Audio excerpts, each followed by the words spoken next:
Good evening all of you. शुभ संध्या। आप सभी को नमस्कार। मैं स्मिता टी क्लब में आप सभी शिक्षक गण का हार्दिक स्वागत करती हूँ। विद्यार्थियों के लिए बनाए गए ई क्लब को मिली अपार सफलता के बाद हमने सोचा कि हम सिर्फ इस ई क्लब तक ही क्यों सीमित रहे। तो अब हम आप सभी के लिए इस टी क्लब के प्लेटफॉर्म को लेके आए हैं, जिसमें सभी शिक्षक एक दूसरे के साथ जुड़े रहेंगे। शिक्षा के अध्ययन अध्यापन अनुभव को एक दूसरे के साथ शेयर करेंगे। शिक्षकों के पेशेवर विकास के साथ साथ ही उनका व्यक्तिगत विकास करना, यही इस टी क्लब का मुख्य उद्देश्य है। तो आओ, कुछ देंगे, कुछ ग्रहण करेंगे, नए शिक्षा नीति को जानेंगे, एक दूसरे के अनुभव के साथ खूब संपन्न बनेंगे, क्योंकि शिक्षा ही जिंदगी की असली उड़ान है। शिक्षा ही जिंदगी की असली उड़ान है, यही देती इंसान को ऊंचा आसमान है। तो इन्हीं खूबसूरत पंक्तियों के साथ हम आज के इस हिंदी सेशन का आरंभ करेंगे। हमारे टी क्लब के इस श्रृंखला के एक मोती विनीत उपाध्याय जी आज के इस हिंदी सेशन के वक्ता है। विनीत जी कई सालों से हमारे साथ लेखक के रूप से जुड़े हुए हैं। विनीत जी विश्वविख्यात मेयो कॉलेज में वरिष्ठ हिंदी प्रवक्ता के रूप में कार्यरत है। विनीत जी ने कई सारी संस्कृत तथा हिंदी पुस्तक का लेखन किया है। अपने 23 साल के शिक्षण अनुभव से विनीत जी ने हिंदी की अविरत सेवा की है। तो आइए स्वागत करते हैं श्री विनीत उपाध्याय सर का।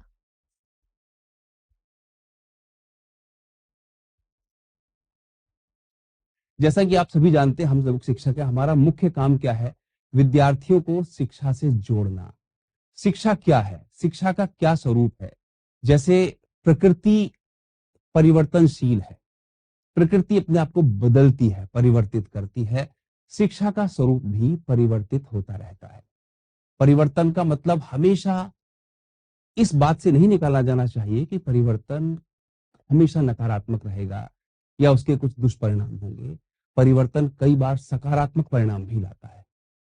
जैसे अभी 2 साल हम लोग कोविड-19 से जूझे। उस कोविड-19 के समय में भी हम लोगों ने शिक्षा जगत में एक नया परिवर्तन किया। परिवर्तन करने के साथ हम लोगों ने नई-नई पद्धतियों का विकास किया, नई-नई चीजें खोजी। वो एक परिवर्तन आज मैं और आप आमने-सामने खड़े हुए हैं। मैं आपसे बात कर रहा हूँ इस टी क्लब के माध्यम से। तो वो उस परिवर्तन का एक सकारात्मक परिणाम था।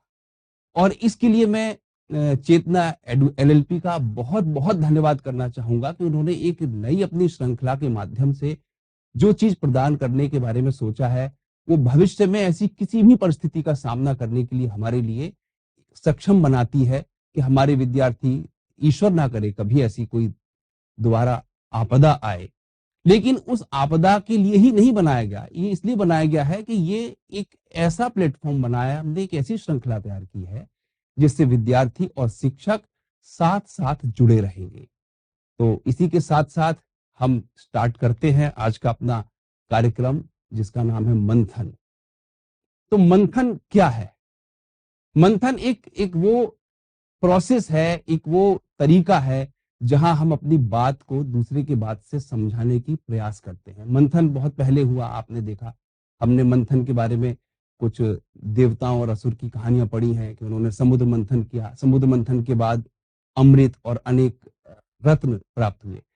तो मुझे आशा है कि आज के हमारे इस मंथन के बाद भी हमें कुछ ऐसे ही रत्न, ऐसे अमृत रूपी कुछ विचार प्राप्त होंगे जो कि आपको और मुझे आगे बढ़ने में सहायक होंगे। एक शिक्षक के रूप में हमारी एक जिम्मेदारी है, बहुत बड़ी जिम्मेदारी है। वो जिम्मेदारी यह है कि हम हिंदी शिक्षक के रूप में अपने बच्चे को किस तरह से सरल, सुबोध और ग्राह्य रूप में भाषा का ज्ञान कराएं। यहां मैंने सरल इसलिए कहा क्योंकि हिंदी को लेकर आजकल के समय में बच्चों के बीच में एक ऐसा एक मानसिक उनका एक थॉट बन रहा है कि हिंदी बहुत कठिन है। वो और विषयों में और भाषाओं में बहुत इंटरेस्ट के साथ पढ़ना चाहते हैं, पढ़ने की कोशिश करते हैं, लेकिन जहाँ हिंदी की बात आती है तो उन्हें ये लगता है कि हिंदी है ये तो हम कर ही लेंगे, ये तो हिंदी है। तो वो हम बच्चों के दिमाग से वो चीज़ निकालें, हम उन्हें सरल रूप में किस तरह से अपनी भाषा का ज्ञान कराएँ, क्योंकि हिंदी मातृभाषा नहीं है, ये मातृभाषा भी है। तो हम आज इसी बात पे मंथन करेंगे और आज का जो हमारा विषय है उसमें हमने कुछ ऐसे विषय लिए हैं जो आपके और मेरे सभी शिक्षकों के लिए कहीं न कहीं आपने देखा होगा हम लोग उनसे दो चार होते हैं। तो हम आज स्टार्ट करते हैं अपना आज का मंथन और देखते हैं इस मंथन के बाद क्या परिणाम निकलेगा। तो आज का जो हमारा चर्चा के बिंदु है, वो 3 बिंदु रहेंगे हमारी चर्चा के। पहला बिंदु हमारा रहेगा प्राथमिक कक्षाओं में आने वाली परेशानियाँ। क्योंकि ये हमारी कार्यशाला आज कक्षा 1 से कक्षा 8 के विद्यार्थियों के लिए है। उन्हीं शिक्षकों के लिए है जो कक्षा 1 से कक्षा 8 पढ़ाते हैं और यही एक एक नींव सुदृढ़ करने का समय है जब प्राथमिक कक्षाओं में बच्चों को पढ़ाया जाता है। तो पहली चीज हम उसी पर चर्चा करेंगे कि प्राथमिक कक्षाओं में आने वाली परेशानियां क्या-क्या हो सकती हैं। हम क्यों चर्चा करेंगे? क्योंकि हमारे लिए प्रत्येक विद्यार्थी खास है। किसी एक विद्यार्थी को भी हम पीछे नहीं छोड़ सकते। दूसरी बात हम ये देखेंगे कि हम हिंदी को प्रभावी भाषा कैसे बनाएं। क्यों हम ऐसा क्या करें कि बच्चे उस हिंदी में भी उतना ही इंटरेस्ट लें जितना वो फ्रेंच, जर्मन या किसी और लैंग्वेज में लेते हैं, जितना वो अंग्रेजी में लेते हैं। तीसरी बात हम देखेंगे कि हिंदी को हम क्या और किसी विषय के साथ जोड़ सकते हैं। क्या कुछ ऐसा हो सकता है कि हिंदी को हम और विषय के साथ जोड़ दें, जिस विषय में बच्चे का ज्यादा इंटरेस्ट है, क्यों ना हम हिंदी को उसके साथ जोड़ दें।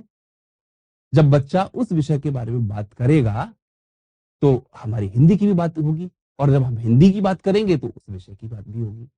तो हमारी चर्चा के जो आज के 3 बिंदु हैं, वो ये रहेंगे। हम आज पहले के बिंदु पर आते हैं। जो पहला हमारा बिंदु है कि प्राथमिक कक्षाओं में आने वाली परेशानी। यहाँ एक बात देखी गई है कि मुझे जो लगता है कि मैं शिक्षक हूँ, आप भी शिक्षक हैं। हम सभी की समस्याएं, हम सभी की परेशानियां एक सी होती है। केवल स्कूल का नाम बदला होता है, शिक्षक का नाम बदला होता है, विद्यार्थियों का नाम बदला होता है, लेकिन चुनौतियां सब जगह वैसी ही हैं। तो एक प्रथम चुनौती मैं जो देखता हूं वो ये देखता हूं कि बच्चों को व्याकरण में परेशानी महसूस होती है। जब व्याकरण ही मजबूत नहीं होगा, जिस भवन की नींव सुदृढ़ नहीं होगी, उस पर हम एक ऊंचा भवन, दुमंजिला, तिमंजिला बनाने के बारे में नहीं सोच सकते। तो यहाँ जो व्याकरण की बात है, वो व्याकरण की बात में जब हम कहते हैं कि बच्चे को श्रवण, 4 चीजों पे हम गौर करते हैं व्याकरण का। एक आधार है, एक मूल आधार व्याकरण का बनता है श्रवण से, वाचन से, पठन से और लेखन से। ये चारों व्याकरण की नींव है। जब ये चारों चीजें बच्चे को अच्छे से आएंगी, तभी हम उसे आगे बढ़ने के बारे में सोच सकते हैं कि हाँ, बच्चा इसके अलावा बाकी चीजें कर लेगा। लेकिन जब तक वो इन चीजों से आगे नहीं जाएगा, श्रवण में, वाचन में, पठन में या लेखन में उसे कमी महसूस होती रहेगी, उसे परेशानियां आती रहेंगी। क्योंकि ये व्याकरण का एक आधार है, भाषा का आधार है। हिंदी भाषा के जो आधार रूप है, हम कहते हैं श्रवण है, सुनना। उसे सुनना आना चाहिए। वाचन वाचन और पठन दोनों अलग अलग चीजें हैं। वाचन तो हम किसी चीज का भी कर सकते हैं। पठन वो है जो हम टेक्स्ट, एक किताब खोल के उसको पढ़ रहे हैं। उसके बाद लेखन। ये चारों आधारभूत स्तंभ हैं व्याकरण के। इसके साथ साथ हमारे बच्चों को दिक्कत आती है सर्वनाम प्रयोग की, लिंग के प्रयोग की, रेफ अर्थात रा के विभिन्न रूपों के प्रयोग की। उन्हें नहीं पता कब पदेन रा का प्रयोग करना है, कब रा ऊपर जाएगा, कब रा की जगह री है। यहाँ ये छोटी छोटी दिक्कतें जो उन्हें भाषा से दूर करने के लिए एक बड़ा गड्ढा तैयार कर देती है। उसके साथ साथ आती है दिक्कत मात्रा और उच्चारण संबंधी प्रयोगों में, जहां वो मात्रा में ये सोच के एक भ्रमित हो जाते हैं कि यहाँ छोटी की मात्रा आएगी या बड़ी की मात्रा आएगी। उच्चारण में उन्हें सा और शा का उच्चारण नहीं आ रहा। तो ये सारी वो चीजें हैं जहां से हमें बच्चे को नीचे से लेके चलना है। उसके साथ साथ जब मात्रा की बात आती है, कई बार आप देखते हैं बच्चा की और की में भेद नहीं कर पाता। है और है में भेद नहीं कर पाता, और तथा और में भेद नहीं कर पाता।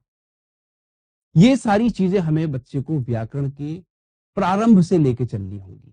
और जब हम बच्चे को एक बार व्याकरण की दृष्टि से सुदृढ़ कर देंगे, तो सुदृढ़ करने के बाद हम देखेंगे वही बच्चा हमारा जिसकी इतनी सारी गलतियां होती थी व्याकरण में और चीजों में, वही बच्चा हमारा अब कितनी खूबसूरती के साथ हिंदी बोलता है, लिखता है और समझता है। तो इन सब के लिए अगर हम कहें एक खास चीज है जिसका ज्ञान होना बहुत जरूरी है, वो है व्याकरण। व्याकरण का ज्ञान क्यों आवश्यक है? क्यों बगैर व्याकरण के सीधे बच्चे को हिंदी नहीं पढ़ा सकते? हम क्यों नींव खोद के उसकी नींव भरेंगे, दीवार खड़ी करेंगे, फिर तीसरी मंजिल बनाएंगे? हम क्यों नहीं तीसरी मंजिल डायरेक्ट बनाएंगे? ये कुछ ऐसे थॉट्स हैं, ऐसे विचार हैं जो बच्चे के दिमाग में आते हैं कि हमें क्यों पढ़ाया जा रहा है व्याकरण। आप ध्यान से सोचें, अपनी कक्षाओं के बच्चों के बारे में देखें, उन्हें वर्णमाला का ज्ञान पूरी तरह नहीं है।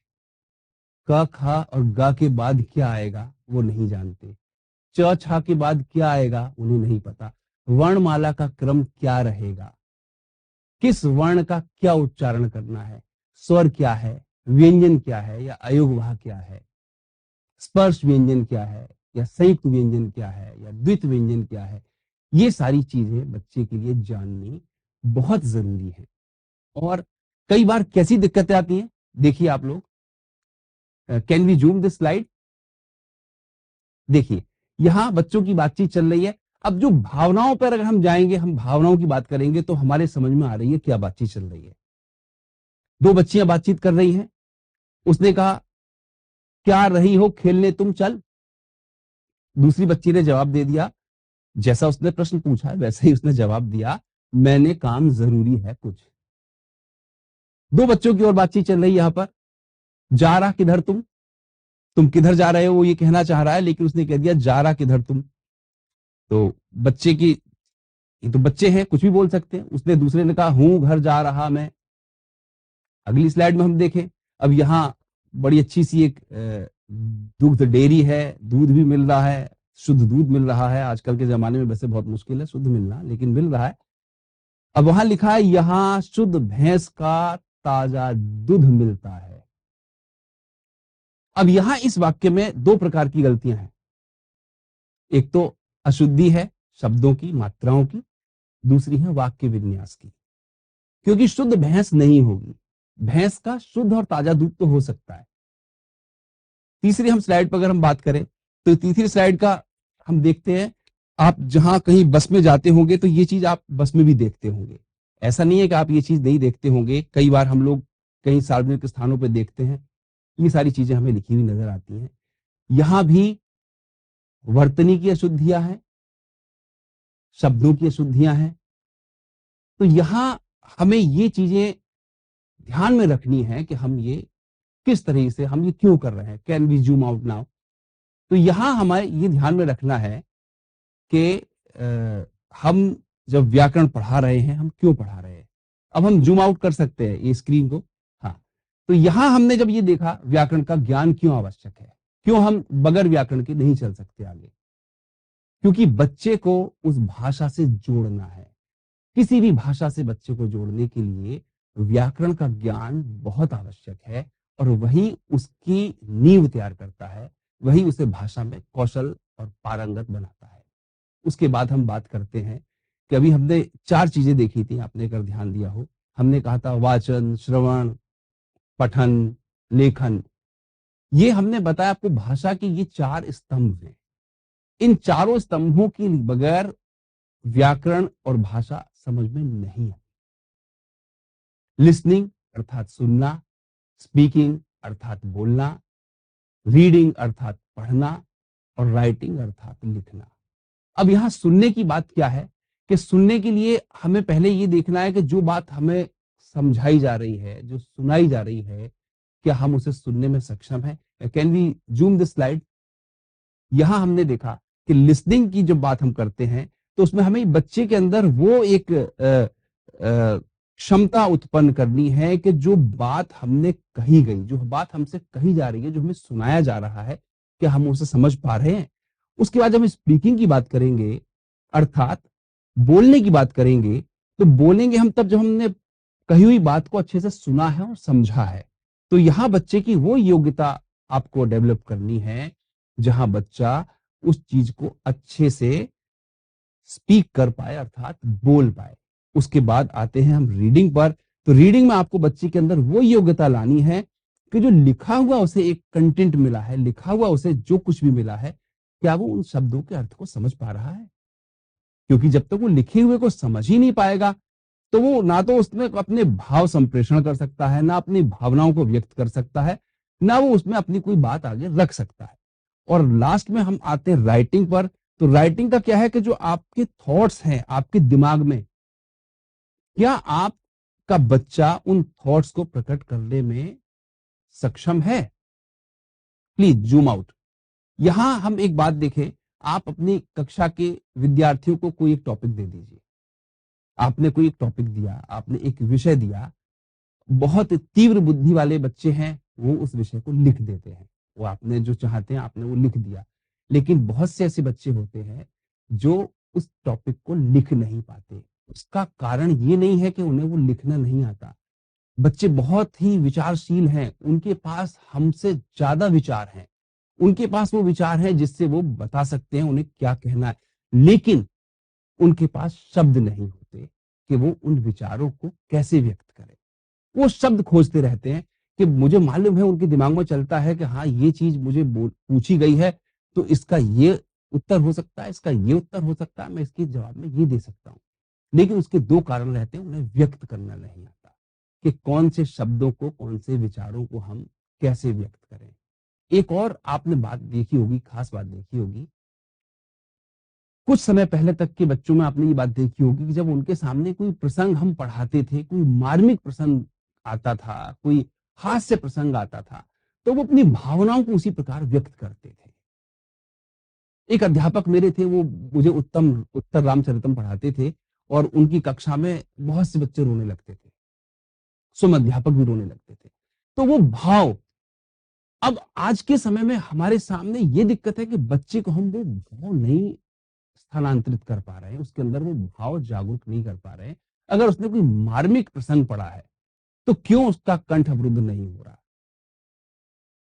उसने कोई ऐसा प्रसंग पढ़ा है जो जिसमें क्रोध आने की बात है, तो वो क्रोध को, उसके इंद्रियां उसकी क्रोधित क्यों नहीं हो रही?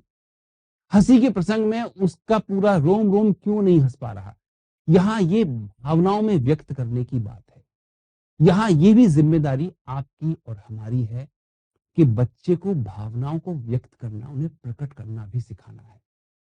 उसे ये बताना है कि माता पिता से बात करनी है तो किस तरह से करनी है, अध्यापक से बात करनी है तो हम किस तरह से बात करेंगे, हमारा मित्र है उससे हमें बात करनी है तो किस तरह से बात करनी है, कोई अपरिचित हमारे सामने आया है हमें उससे किस तरह से बात करनी है, या कोई मेहमान हमारे घर आया है तो हमें किस तरह से बात करनी है। यहाँ ये सारी चीजें भी हमें अच्छे से देखनी पड़ेगी जहां हम इसकी बात करेंगे व्याकरण की। तो ये व्याकरण का क्षेत्र जो है बहुत विस्तृत है। ये व्याकरण का क्षेत्र क ख ग घ अंगहा से शुरू होके और यारा लावा पर खत्म होने वाला नहीं है। इसमें हमें बच्चे की ये चारों एबिलिटी, चारों योग्यताएं बढ़ानी पड़ेंगी। उसके अंदर लिसनिंग, स्पीकिंग, रीडिंग, राइटिंग का कॉन्सेप्ट डेवलप करना पड़ेगा। यहां एक बात मैं आपसे और कहना चाहूंगा कि एक हिंदी अध्यापक के रूप में अगर मैं विशुद्ध हिंदी का उच्चारण करने लगूं, विशुद्ध हिंदी का वार्तालाप करने लगूं, तो वो मैं हिंदी का सम्मान नहीं कर रहा, मैं हिंदी को क्लिष्ट बना रहा हूं। हमारी हिंदी ने, आपने देखा, हर प्रकार के शब्दों को ग्रहण किया है, चाहे अरबी है, चाहे उर्दू का शब्द है, चाहे पुर्तगाली है, चाहे चीनी है, या वो अंग्रेजी का शब्द है। तो हमें इस बात को भी ध्यान रखना पड़ेगा कि हम हिंदी को बच्चे को ग्राह्य बना रहे हैं, समझने लायक बना रहे हैं, या हम उसे क्लिष्ट बना रहे हैं। हमें एक अध्यापक बन के नहीं बात करनी है, हमें उन बच्चों के स्तर पर आना है, उन विद्यार्थियों के स्तर पर आना है। एक एक समय ऐसा होता था, हम कहते थे तू पढ़, मैं तो अध्यापक हूं, मैं तो पढ़ चुका, अब मेरा तो नौकरी है ये, बेटा अब तू पढ़। नहीं, तू पढ़ नहीं, हम पढ़ेंगे। बच्चे को किसी भी स्तर पर ये महसूस नहीं होना चाहिए कि वो अकेला है। उसे आपका साथ हमेशा दिखाई देना चाहिए। उसे ये महसूस होना चाहिए कि इस कक्षा में मैं अकेला नहीं हूं, मेरे साथ मेरे अध्यापक या अध्यापिका है। एक मैं हिंदी अध्यापक के तौर पर या संस्कृत अध्यापक के तौर पर मेरी जिम्मेदारी खत्म हो जाती है हिंदी या संस्कृत के बारे में पढ़ाकर। मैं पढ़ाई भी करूंगा, अगर मैं लेसन प्लान भी तैयार करूंगा, मैं बच्चों के बारे में सोचूंगा तो केवल उन्हीं 2 विषयों तक सोचूंगा। लेकिन जो हमारे बच्चे हैं ये 8-9 से ज्यादा विषय पढ़ते हैं। तो अगर मैं स्पष्ट शब्दों में कहूं तो उनके अंदर हमसे ज्यादा योग्यता है। हम सीमित पाठ्यक्रम पढ़ा रहे हैं, सीमित कक्षा में पढ़ा रहे हैं, हमें पता है हमें यही पढ़ाना है, हम बच्चे को यही पढ़ाएंगे, लेकिन उस बच्चे के पास जिम्मेदारियां हमसे ज्यादा हैं। तो एक भाषा के अध्यापक के रूप में हमें कभी भी एक इस प्रकार का अध्यापक नहीं बनना है कि बच्चे से सारी उम्मीदें हैं हमारी। हमें ये उम्मीद नहीं रखनी कि कविता कंठस्थ होनी ही चाहिए। क्यों नहीं कंठस्थ हुई? ये पाठ याद होना ही चाहिए। हम उनके सहायक हैं। सहायता करनी हमारी जिम्मेदारी है। उन्हें अकेले नहीं छोड़ना है। यहां इस चीज को हमें अच्छे से याद रखना है। और जब ये सारी चीजें हमारे समझ में आ जाती हैं तो हमारे बच्चे वो असंभव को भी संभव करके दिखाते हैं, जिसकी हम चाहत रखते हैं, जिसकी हमें कामना होती है कि हमारा बच्चा आगे बढ़ते हुए इस प्रकार के कार्य करता नजर आए। उसके बाद हम बात करते हैं, जब हमने बात करी कि हिंदी शिक्षण को प्रभावी कैसे बनाए, यहां व्याकरण की बात हुई। व्याकरण की बात होते होते हमें यह पता चल गया कि हमने यहां ये बच्चे की समस्या यहां थी, हमने उसका एक पकड़ आ गई हमें कि हाँ यहां बच्चे को वर्णमाला में दिक्कत है, लिंग में दिक्कत है या सर्वनाम में दिक्कत है या उसका उच्चारण ठीक नहीं है। लेकिन अब उच्चारण ठीक होने के बाद भी कई बार बच्चे का उसमें रुचि जागृत नहीं हो पाती। विषय के अंदर विषय के अंदर रुचि जागृत नहीं हो पाती, तो हम अगर पूछते हैं हिंदी शिक्षण को प्रभावी कैसे बनाए, उसका आंसर मैंने लिखा है यहाँ। बच्चे को खेल खेल में पढ़ाकर उसकी रुचि जागृत कर। अब खेल खेल में पढ़ाकर हम उसके साथ बैट बॉल तो नहीं खेलेंगे, फुटबॉल तो नहीं खेलेंगे, कैसे खेलेंगे? वो क्या खेल है, वो क्या रुचि है बच्चे की जो वो जागृत करना चाहता है। उस जागृत करने की रुचि में हमें सबसे पहले एक बात ध्यान रखनी है, हमें सरल से कठिन की ओर चलना है। आप एक छोटे से बच्चे को, जो छोटे बच्चे होते हैं जिन्हें हम स्पून फीड कराते हैं, छोटे चम्मच से खिलाते हैं, आप उन्हें अगर खिलाना प्रारंभ करना चाहते हैं तो आप उन्हें पहले दलिया खिलाएंगे, मूंग की दाल का पानी पिलाएंगे, या आप सीधे उन्हें बिरयानी पर लेकर आएंगे। तो यहां हमें बच्चों को बिरयानी नहीं खिलानी, हमें उन्हें दलिये से फीड करना है, मूंग की दाल का पानी पिलाना है, और धीरे धीरे आप उन्हें खिलाते खिलाते पनीर और बिरयानी तक लेकर आएंगे। तो यहाँ सरल से कठिन की ओर जब हम बच्चों को आएंगे, उसे सरल भाषा में पहले सिखाएंगे, व्याकरण का ज्ञान कराएंगे, वर्णमाला का ज्ञान कराएंगे, लिंगों का ज्ञान कराएंगे। लिंग का ज्ञान कराने के लिए जरूरी नहीं है कि हम उसे किताबों में ही पढ़ाएं। आप इतने सारे आजकल लाइव एग्जांपल्स ले सकते हो। मैं कक्षा में अध्यापक हूं, एक दूसरी मैडम है जो अध्यापिका है, तो आपने उसे बच्चे को बड़े स्पष्ट रूप में बता दिया कि बेटा लिंग का ज्ञान आप देखो, मैं अध्यापक हूं, मैं एक पुरुष हूं, ये मैडम एक स्त्री है, ये अध्यापिका है। तो जो सबसे सरल आप उदाहरण ले सकते हैं, आप वो सरल उदाहरण लीजिए, कठिन उदाहरण बिल्कुल मत लीजिए। ऐसी कोई बात मत करिए बच्चे के साथ जिससे उसे ये लगे कि हिंदी बहुत कठिन भाषा है, मेरे समझ में नहीं आएगी। उसे आपको ये दिखाना है कि हिंदी ही सबसे सरल भाषा है जो आपके हृदय से आती है। उसके बाद हम बात करते हैं, बहुत सारी ऐसी विधियां होती हैं, हर अध्यापक की अलग अलग विधियां हैं। इतने सारे अध्यापक मेरे साथ हैं, उनके साथ अगर मैं बात करने लगूं तो मुझे इतने सारे तरीके मिल जाएंगे बच्चों की पढ़ाने के कि क्या बेस्ट टीचिंग प्रैक्टिस हो। बच्चे हर प्रकार के बच्चे हैं, औसत बुद्धि बच्चा भी होगा, तीव्र बुद्धि बच्चा भी होगा, सामान्य बच्चा भी होगा, विशिष्ट और मेधावी बच्चे भी होंगे। हर बच्चे के साथ आप एक सा टीचिंग प्रैक्टिस इस्तेमाल नहीं कर सकते। हम एक अध्यापक के रूप में खुद हम खोजते हैं कि हमें कौन सी मेथड, कौन सा तरीका, कौन से बच्चे के साथ इस्तेमाल करना है। उसके बाद हम बात करते हैं ऑब्जेक्ट बेस्ड टीचिंग की। ऑब्जेक्ट कोई जरूरी नहीं आप कोई बड़ी बड़ी चीजें ही लाएंगे। आप ऑब्जेक्ट कोई भी हो सकता है, छोटे से छोटा, बड़े से बड़ा ऑब्जेक्ट। आपके सामने कोई वस्तु हो सकती है, आप किसी का चित्र दिखा सकते हो, किसी का चार्ट दिखा सकते हो। अगर आपको लिंग पढ़ाना है, आपने एक छोटी सी कटोरी लाए, आपने कहा ये कटोरी है। आप एक बड़ा कटोरा लाए, आपने कहा ये कटोरा है। अब ये लिंग का परिवर्तन हो गया इसमें, बेटा ये कटोरी है और ये कटोरा है। तो वो एक, आपको जो ऑब्जेक्ट लाना है उसके बारे में ये सोचना है, ये चयन करना है ऑब्जेक्ट का कि आप उसे कक्षा में ला सकें। आपको वो ऑब्जेक्ट कक्षा में दिखाने में बच्चों को आसानी हो। आप उसके लिए स्क्रीन का यूज कर सकते हैं, आप चार्ट का यूज कर सकते हैं, आपके पास बहुत सारे तरीके हैं। छोटे छोटे ऑब्जेक्ट आप ला के दिखा सकते हैं उन्हें कि ये है। आप कक्षा के बाहर दिखा सकते हैं उन्हें ले जाकर, मैदान में जहां चिड़ियां खेल रही होंगी, जहां तितलियां उड़ रही होंगी। आप एक तितली और अनेक तितलियों से वचन स्पष्ट कर सकते हैं। ऑब्जेक्ट की कोई सीमा नहीं है। जिस प्रकार हमारा मस्तिष्क असीमित क्षमता वाला है, उसी प्रकार हम असीमित ऑब्जेक्ट दिखा के बच्चे को समझा सकते हैं। केवल हमें एक वो तरीका समझ में आना है कि इस बच्चे को किस तरीके से समझ में आएगा। बच्चे को पहचानना है, बच्चा किस तरह से समझता है, हम उस बच्चे को उस तरीके से समझाएंगे।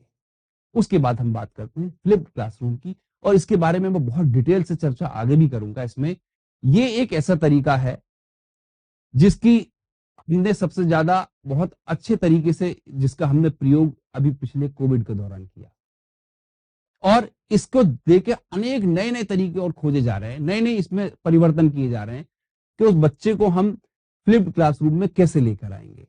अगर मैं बिल्कुल सामान्य भाषा में कहूं तो ये एक वो कक्षा है जो विद्यार्थी अपने घर पर खुद आयोजित कर रहा है।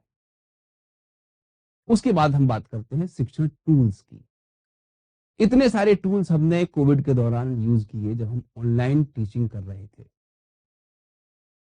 मल्टीमीटर हमने यूज किया, क्विज यूज किया, बहुत सारे और टूल्स हमने यूज किए। उनका उद्देश्य केवल और केवल क्या था कि विद्यार्थियों को अच्छे से समझ में आए, हम उनका मूल्यांकन भी सही प्रकार से कर पाए। उसके बाद हम बात करते हैं प्रभावी कविता या कहानी वाचन के द्वारा। बच्चे हमसे बहुत ज्यादा सीखते हैं, वो हमसे बहुत ज्यादा प्रेरित होते हैं। कई बार आपने देखा होगा, आपके घर में भी बच्चे हैं, आपका बच्चा आपकी बात सुनने की जगह कहता है नहीं मेरी टीचर ने ऐसा कहा है तो मैं ये ऐसे कहूंगा। तो वो प्रभावित सबसे ज्यादा अपने शिक्षक या शिक्षिका से होते हैं। आपका प्रभाव उनके व्यक्तित्व में दिखाई देता है सदैव। आप जिस प्रकार का वाचन करना उन्हें सिखाएंगे, उसी प्रकार का वाचन उन्हें अच्छा लगेगा। कई बार आपको ये लगता होगा इस बच्चे में छवि आने लगी अब किसी अध्यापक की।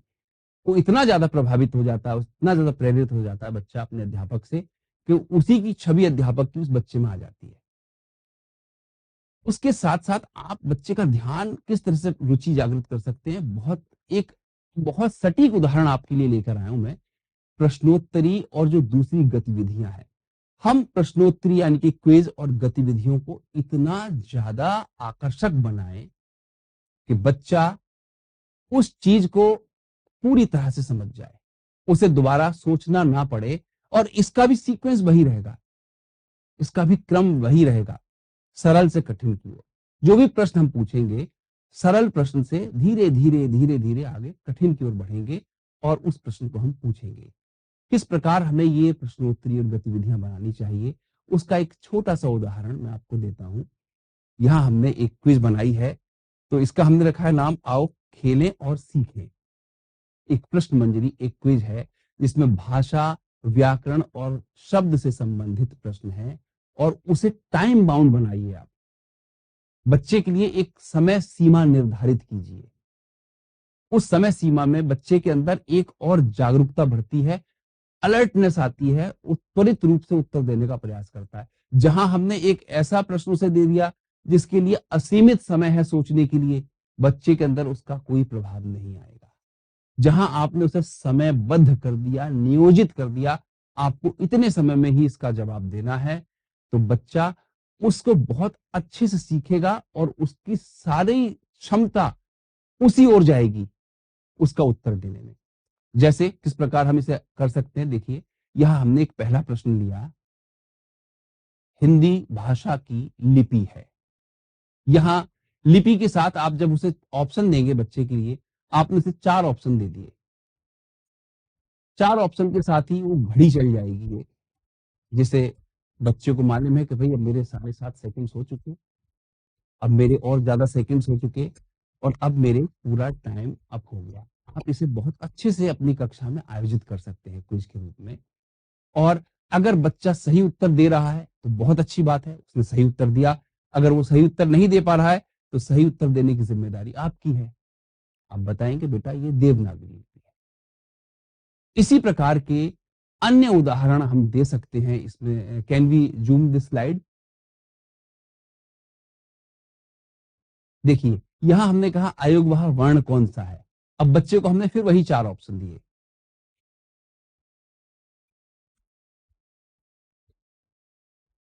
फिर घड़ी चालू हो गई।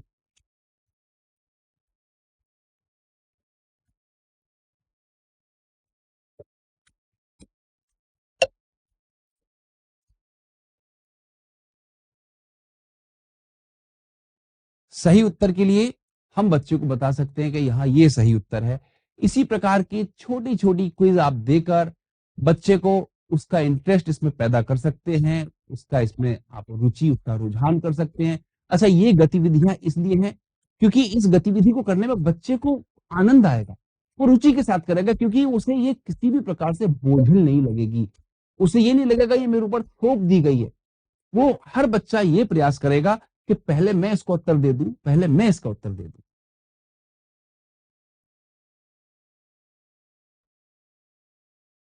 Can we zoom out?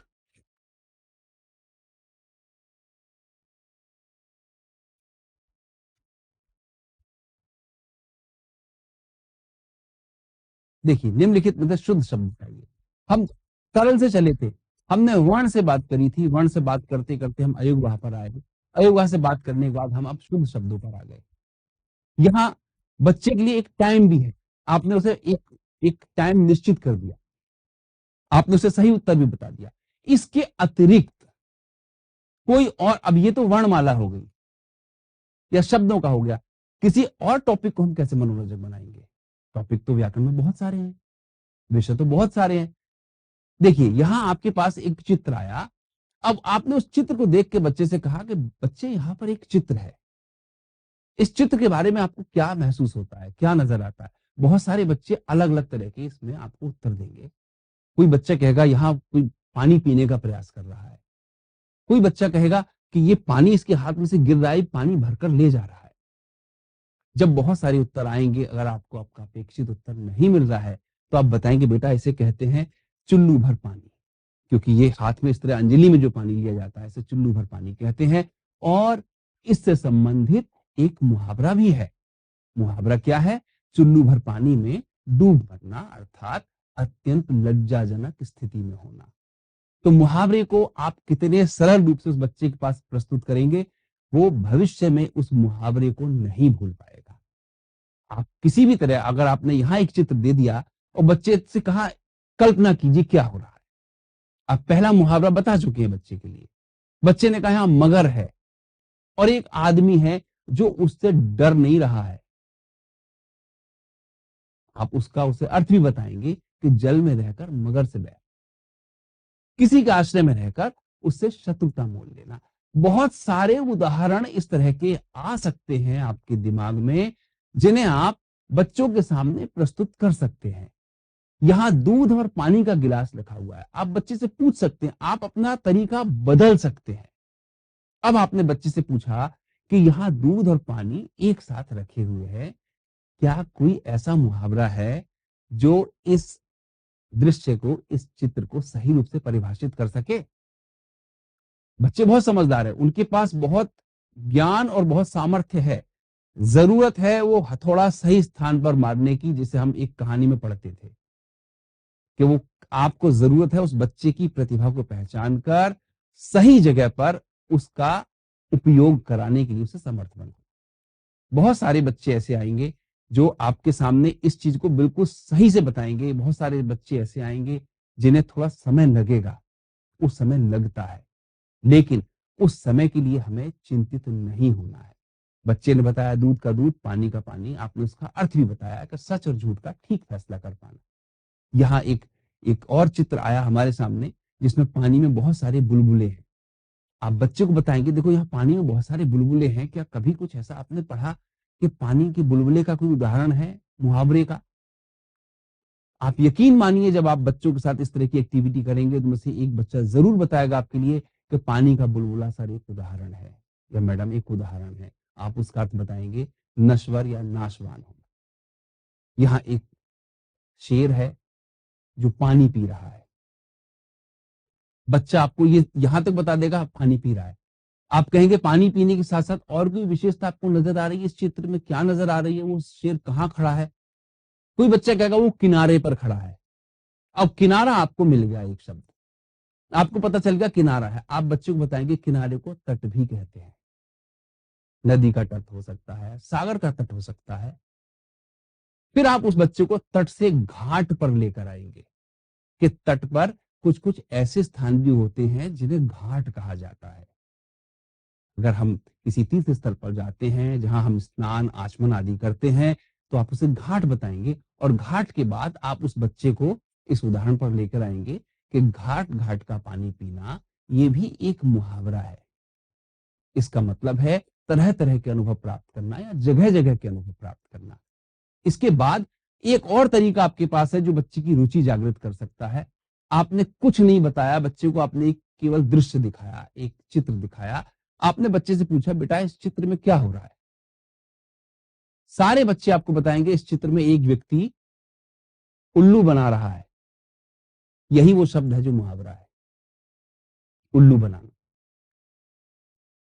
अगर आप यहां देखें एक बच्चे को, उसके हाथ में घी है और वो दिए जला रहा है। सारे बच्चे इस बात को मानेंगे कि वो दिए जला रहा है घी से, क्योंकि उसके हाथ में घी नजर आ रहा है बच्चे को। आपकी जिम्मेदारी केवल इतनी बची है कि आप उसे बताएंगे घी के दिए जलाना यानी कि प्रसन्नता के साथ कोई कार्य करना। उसी के साथ अब आप देखिए ये कितने सरल उदाहरण के द्वारा आप बच्चे को इस मुहावरे को समझा सकते हैं। एक व्यक्ति है, उसके हाथ में ईंट है, वो ईंट से ईंट बजाता हुआ नजर आ रहा है। अब जिम्मेदारी हमारी एक शिक्षक के रूप में है कि उस बच्चे को ये पता चलेगा कि ईंट से ईंट बजाना भी एक मुहावरा है। इसके साथ ही ये एक्टिविटी मैंने अपनी कक्षा में बच्चों से कराई और आप देखिए मैं इस चित्र को स्पेशली डाला है, विशेष रूप से डाला है कि ये मुहावरा मेरी कक्षा के बच्चे ने बनाया। उससे मैंने कहा बेटा आपको एक मुहावरा तैयार करना है, लिखा कुछ नहीं होना चाहिए, मुझे मुहावरा समझ में आना चाहिए कि ये एक मुहावरा है। और ये उस बच्चे ने खुद ड्राइंग करी, ईंट का जवाब पत्थर से देना, ये उसी ने मुझे बताया। तो हमें जो बच्चों के लिए आयोजित करनी है एक्टिविटी या क्विज, वो इस स्तर की करनी है।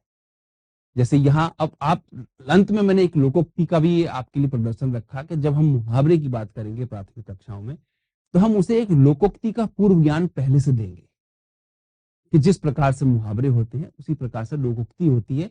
जैसे यहाँ ये व्यक्ति एक हाथ में लाठी लेकर खड़ा है, उसके पड़ोस में एक भैंस खड़ी है और सभी बच्चे इस बात को जानेंगे कि ये जिसके हाथ में लाठी उसी की भैंस का मुहावरा है।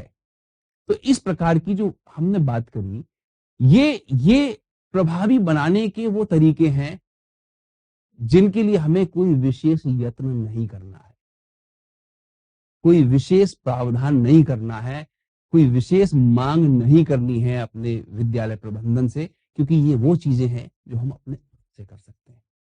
और मेरा यही मानना है कि हम अपने आप से उसे किस तरह सरलतम रूप में प्रस्तुत कर सकते हैं, क्योंकि यही एक उद्देश्य हमारा एक अध्यापक या अध्यापिका के रूप में है कि हम विषय को सरलतम रूप में बच्चे को समझाएं जिस तरीके से वो उसे अच्छे से समझ पाए।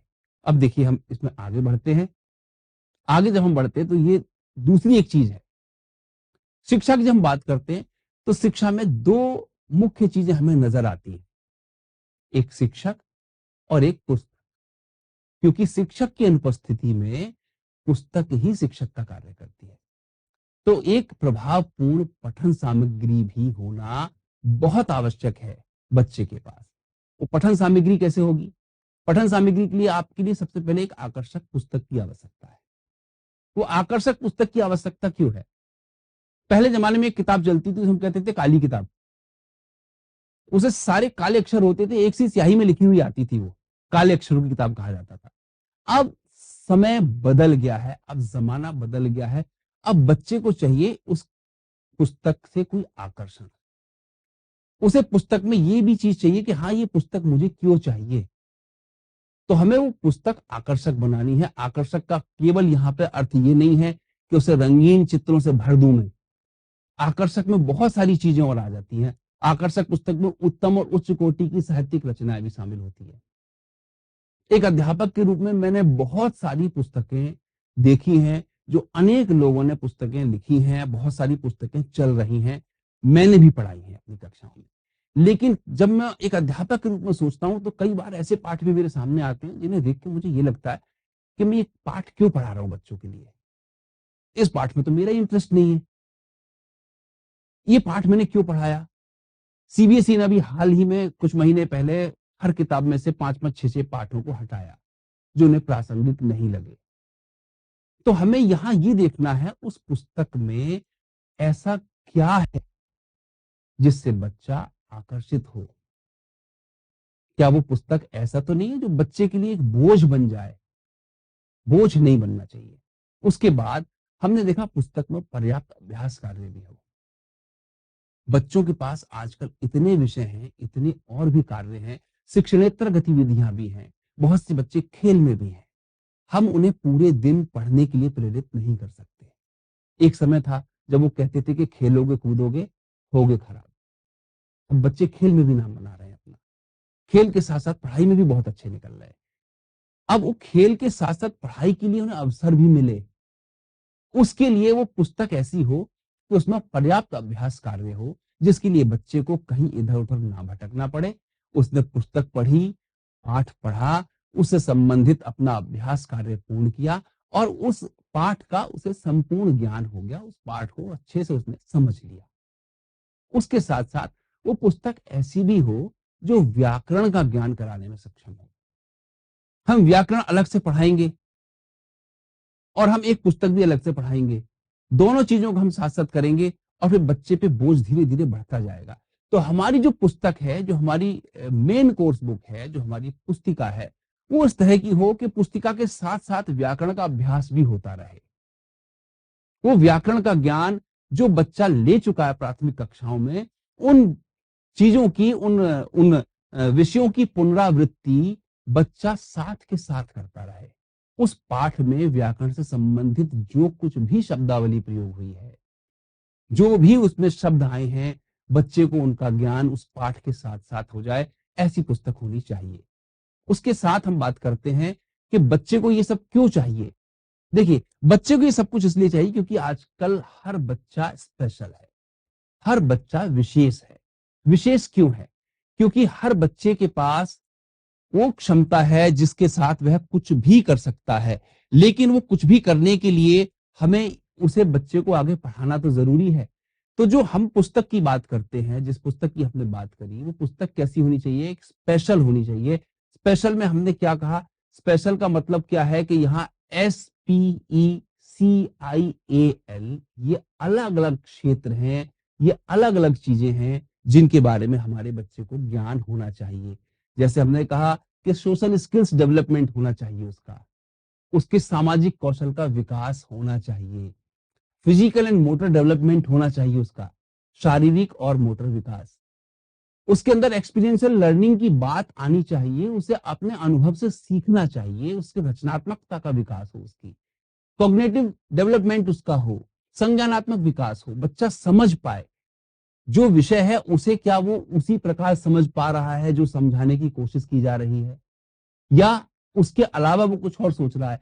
इंटीग्रेटेड न्यूमेरेसी होनी चाहिए, एकीकृत संख्यात्मकता होनी चाहिए उसके अंदर। उसके अलावा उसके अंदर आर्टिस्टिक एंड कल्चरल डेवलपमेंट की भावना भी उदय करना हमारी और पुस्तक का ही कार्य है कि वो कितनी कलात्मकता उसके अंदर है, उसकी रचनात्मकता का सही प्रकार से हम उसका उपयोग कर पा रहे हैं या नहीं कर पा रहे हैं। ये सारा काम हमने ही करना है एक अध्यापक के रूप में, लेकिन पुस्तक की सहायता से करना है। उसके बाद उसके अंदर हमने देखा कि उसके अंदर लैंग्वेज लिटरेसी है या नहीं है। भाषा की, साक्षरता की, संचार कौशल, बहुभाषावाद, ये सारी चीजें उसके अंदर हैं या नहीं है, इन सब चीजों को हमने देखना है। हम क्योंकि शिक्षक का कार्य है बच्चे का पथ प्रदर्शन करना, बच्चे को स्वयं विकास का अवसर देना, बच्चे को अपना संपूर्ण क्रियाओं के साथ ज्ञान अर्जित करने की पूर्ण स्वतंत्रता देना, और यही कार्य कर रहे हैं हम आप सभी अध्यापकों के माध्यम से और उस पुस्तक के माध्यम से जिसका नाम है हिंदी विल। यहां मैं एक अध्यापक के रूप में इस पुस्तक की बात करूंगा, क्योंकि ये पुस्तक जो है, हिंदी विल नाम की पुस्तक जो है, ये हिंदी हिंदी में लिखा है और विल अंग्रेजी में लिखा है। ये एक फ्रेंच शब्द है जिसका अर्थ है नगर। तो ये एक पुस्तक ऐसी रचना की गई है जो एक हिंदी के नगर की बात है, जहां के एक ऐसे निवासी एक ऐसे नगर में रहते हैं जहां सारे लोग हिंदी में बात करते हैं, वो हिंदी सीखते हैं सही तरीके से, हिंदी बोलते हैं और हिंदी को पढ़ते और समझते भी हैं। लेकिन उसके साथ साथ पुस्तक के बाद जब हमने बात करी, तो पुस्तक के अंदर जो अभ्यास कार्य की हमने बात करी, अभ्यास कार्य कैसा होना चाहिए, वो इसी पुस्तक के उदाहरण से मैं आपको बताता हूं। अगर हम किसी छोटी कक्षा में आए और बच्चे को हमने कोई चित्र कथा पढ़ाई, जैसे यहाँ एक चित्र कथा है जो बहुत छोटे बच्चों के लिए है, खट्टे अंगूर। अब यहाँ अगर आप नई शिक्षा पद्धति की बात करें, तो नई शिक्षा पद्धति ये कहती है कि दृश्य श्रव्य माध्यम का बहुत अच्छे से उपयोग कक्षा में होना चाहिए और बच्चे उस चीज को बहुत अच्छे से समझते हैं। जो चीज उन्हें दृश्य श्रव्य के माध्यम से समझाई जाती है, वो प्रभावी होती है और बहुत अधिक समय तक उनके मस्तिष्क में वो रहती है। तो यहाँ एक अगर मुझे एक बच्चे को अपनी कहानी पढ़ानी है, मैंने कहा खट्टे अंगूर कहानी हम आज पढ़ेंगे। खट्टे अंगूर कहानी में हमने बच्चे को यहाँ साधन दिया, हमने यहाँ किताब में दी कि ये 4 हमने चित्र बना दिए। चित्र में सबसे अंतिम चित्र में हमने लिख दिया लोमड़ी कह रही है अंगूर खट्टे हैं। ये एक बहुत ही सामान्य कहानी है, सभी बच्चे इस कहानी को जानते हैं, लेकिन यहां हमारा काम प्रारंभ होता है एक शिक्षक का। हम वो कहानी उनसे उनके शब्दों में बनाएंगे, वो कहानी उनके शब्दों में सुनवाएंगे। शब्दों में कैसे सुनवाएंगे? शब्दों में सुनवाएंगे कि हमने उस कहानी से संबंधित इस पुस्तक की विशेषता यह है कि इस पुस्तक में ऊपर एक क्यूआर कोड दिया हुआ है, जो एक ऊपर काले रंग का एक कोड दिया हुआ है। उस क्यूआर कोड की सहायता से बच्चा उस कहानी को सुन सकता है और उसके बाद अपनी कहानी बना सकता है। हमने पहले बच्चे से कहा कि बेटा उस कहानी को आपको अच्छे से सुनना है और फिर उसी से मिलती जुलती अपनी कहानी बनानी, लेकिन वो आपके शब्दों में होगी। बच्चे ने यहाँ क्या करा, उसने कहानी सुनी, कहानी सुनने के लिए वो गया, उसने यूट्यूब खोला और कहानी सुनी।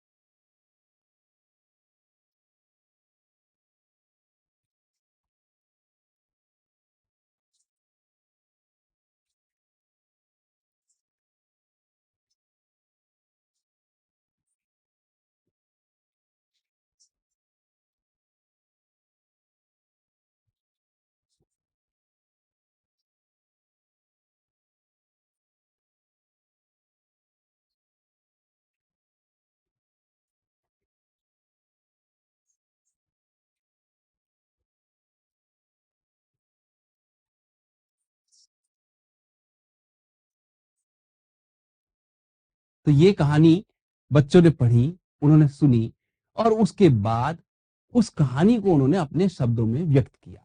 यहाँ बच्चे के लिए एक साधन मिल गया, जो मैंने एक पहली स्लाइड में कहा था जब हमने फ्लिप्ड की बात करी थी कि फ्लिप्ड कक्षा कैसी होनी चाहिए, फ्लिप्ड क्लासरूम कैसी होनी चाहिए। उसका जो एक नया स्वरूप है वो यहाँ आपको देखने को मिला। यहाँ बच्चे के पास हर पाठ से पहले, हर पुस्तक से पहले उसके पास एक क्यूआर कोड है। कई बार जो काम बड़े बड़े मॉडल नहीं कर पाते, बड़ी बड़ी आपके ऑब्जेक्ट नहीं कर पाते, वो काम एक छोटा सा क्यूआर कोड कर जाता है। यहाँ बच्चे के साथ, आपके साथ, आप शिक्षकों के साथ एक सहायक शिक्षक मौजूद है। वो आपका रिप्लेसमेंट नहीं है, वो केवल आपकी सहायता के लिए है।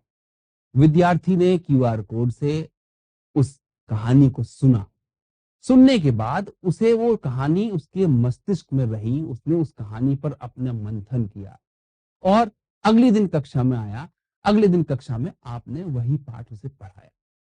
अगर बच्चे को उस पाठ में कोई दिक्कत आती है, क्योंकि वो हमेशा आपके साथ कक्षा में नहीं रह सकता, विद्यालय में नहीं रह सकता, अपनी दिक्कत के लिए उसने फिर से क्यूआर कोड को एक्सेस किया।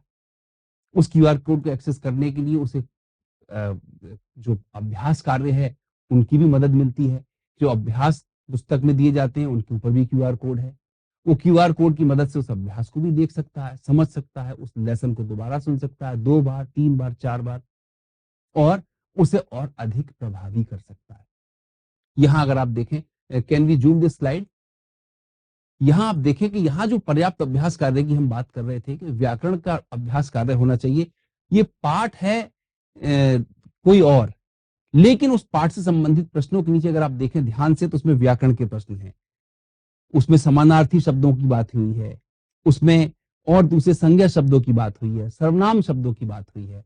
अगर आप दूसरे इसमें देखें तो इसमें उन्होंने कहा कि शब्दों को नीचे दिए गए शब्दों से वाक्य बनाइए। तो ये सारी व्याकरण की बात हो रही है। पर्यायवाची बताइए आप, ये सारी व्याकरण की बात हो रही है। तो कहने का मतलब ये है कि हमारी जो पुस्तक है वो पुस्तक ऐसी होनी चाहिए कि बच्चा उस पुस्तक के माध्यम से अच्छे से विषय को समझे, पाठ को समझे। Please zoom out.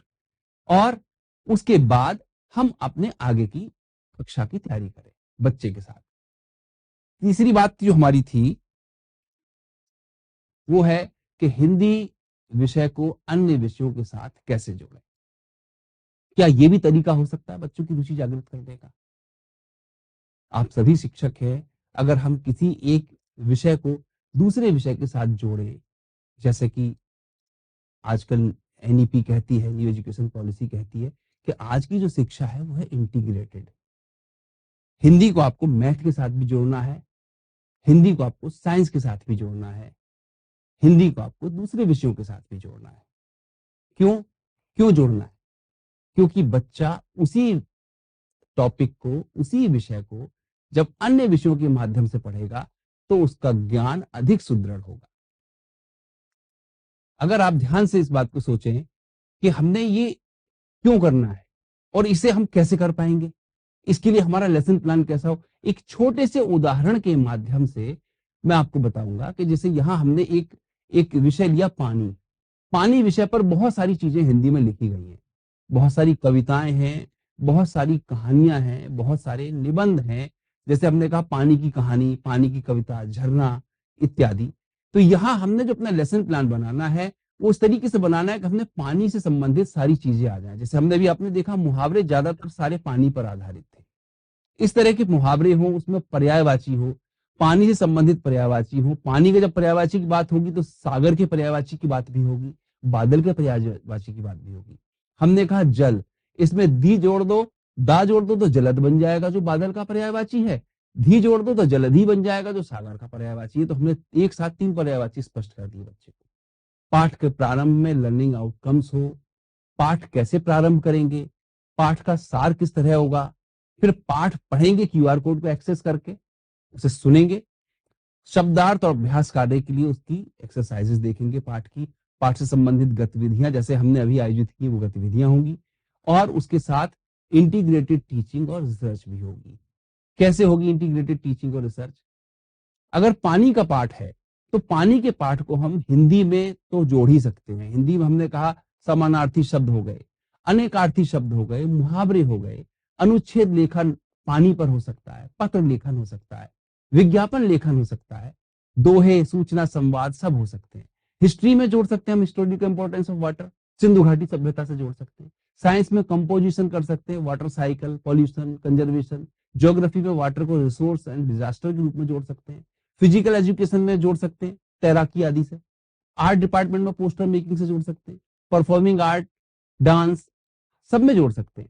Learning outcomes क्या होनी चाहिए उसकी, कि बच्चे को पाठ का आदर्श वाचन ध्यान से सुनेंगे, अर्थ ग्रहण करेंगे, विषय वस्तु को पढ़ेंगे। ये जो लर्निंग आउटकम्स हैं ये केवल हिंदी के लिए हैं, हर सब्जेक्ट में अलग अलग लर्निंग आउटकम्स आ सकते हैं। तो यहाँ ये जो चीजें हैं अगर हम इन छोटी छोटी बातों को ध्यान रखेंगे, क्योंकि हमने बात स्टार्ट करी थी बच्चों की रुचि जागृत करने से। तो रुचि जागृत करने के लिए हम इन सारी चीजों को अगर ध्यान से देखेंगे, तो ध्यान से देखने के बाद हम इस बात को जानेंगे कि इन चीजों को हम बहुत अच्छे से कर सकते हैं। बहुत समझदारी के साथ अगर हम इस चीज को, छोटी सी चीज को देखें, तो बच्चे के अंदर वो रुचि जागृत होगी जो रुचि उससे पहले कभी जागृत नहीं हुई थी। इस बात को हमें ध्यान में रख के अपनी कक्षा का आयोजन करना है कि बच्चे के लिए उससे संबंधित, विषय से संबंधित सारी चीजें मिल जाएं। इससे पहले कि मैं आपसे इस चीज के लिए धन्यवाद कहूं, मैं यही कहना चाहूंगा कि आप लोगों के लिए इस बात का ध्यान रखना पड़ेगा कि हम शिक्षक हैं। हमारा काम बच्चे को शिक्षा देना है, और बच्चे की क्या शिक्षा सही रूप में हो रही है, क्या उसकी शिक्षा सुचारू रूप में हो रही है, ये देखना उसके अभिभावक की जगह हमारी जिम्मेदारी ज्यादा है। मुझे ये लगता है कि ये जिम्मेदारी अध्यापक की ही होनी चाहिए। अभिभावक उसके लिए एक माध्यम है शिक्षक से कनेक्ट करने का, उन्हें जोड़ने का।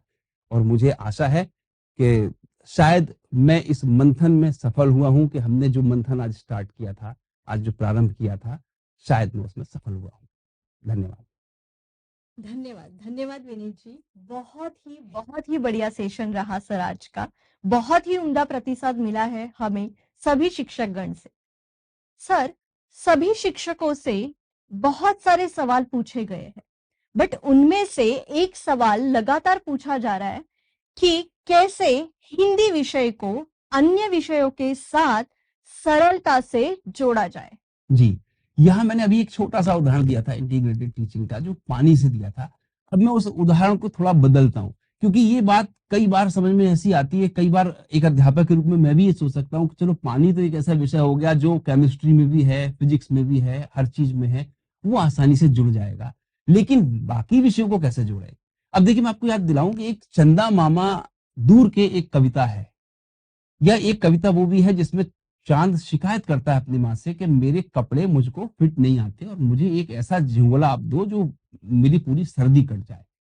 अब यहाँ चांद की कविता है जिसे कवि ने बड़े सुंदर शब्दों में व्यक्त किया। अब इस चांद को क्या हम अन्य विषयों से नहीं जोड़ सकते?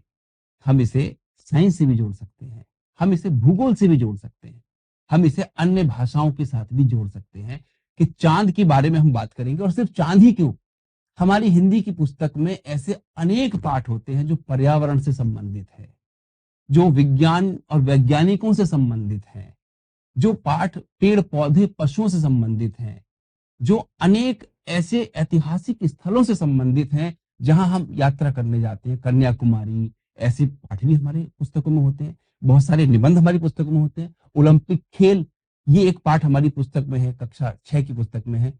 तो ओलंपिक खेल केवल खेल से संबंधित नहीं है, उसे हम हिंदी में पढ़ा रहे हैं, खेल के साथ पढ़ा रहे हैं। फलों की चौपाल एक पाठ है हमारा जिसमें हम फलों की बात करते हैं, संतुलित आहार की बात करते हैं। हम एक उपभोक्ता जागरूकता के लिए एक पाठ पढ़ाते हैं।